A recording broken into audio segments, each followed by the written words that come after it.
உண்மையிலேயே ஆழமான இடம் இதுதான்.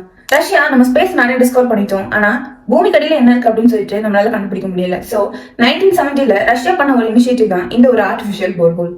கிட்டத்தட்ட பூமியை 15 கிலோமீட்டர் ஆழத்துக்கு தோண்டணும் அப்படின்னு சொல்லிட்டு பக்கவான ஒரு பிளானோட நிறைய சயின்டிஸ்டோட ரிசர்ச்சஸோட உள்ள இறங்குறாங்க. ஆனா இவங்க தோண்ட ஸ்டார்ட் பண்ண 7 கிலோமீட்டர்லயே கிராஃபைட் இருக்கும் அப்படின்னு சொல்லிட்டு எக்ஸ்பெக்ட் பண்ணாங்க. ஆனா அந்த கிராஃபைட் அங்க இல்ல. 6 கிலோமீட்டர்ல நிறைய வித்தியாசமான ஃபோசல் ஃபியூல்ஸ் நிறையவே கிடைக்குது. அது மட்டும் இல்லாம அன்எக்ஸ்பெக்டடான பல பிளேசஸ்ல வாட்டர் ட்ராப்ஸ் இருக்கு.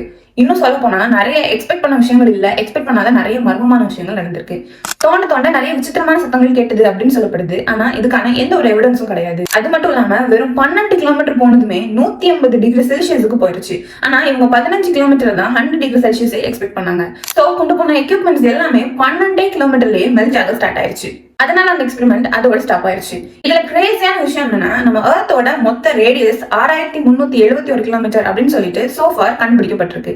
இதுல நாம ஜஸ்ட் 12 கிலோமீட்டர் மட்டும் தான் இது வரைக்கும் தோண்டிருக்கோம். அதாவது ஒரு ஆப்பிளோட தோல் மாதிரி. சோ என்னதான் நம்ம ஸ்பேஸுக்கு போனா கூட பூமி கடையில என்ன இருக்கு அப்படின்னு சொல்லிட்டு கண்டுபிடிக்கிற அளவுக்கு இன்னும் எக்யூப்மெண்ட் நம்ம கிட்ட இல்லையா, இல்ல இது எல்லாமே வேண்டாம் அப்படின்னு சொல்லிட்டு ஸ்டாப் பண்ணி வச்சிருக்காங்களா? நீங்க என்ன நினைக்கிறீங்க அப்படின்னு சொல்லிட்டு கீழே கமெண்ட் பண்ணுங்க.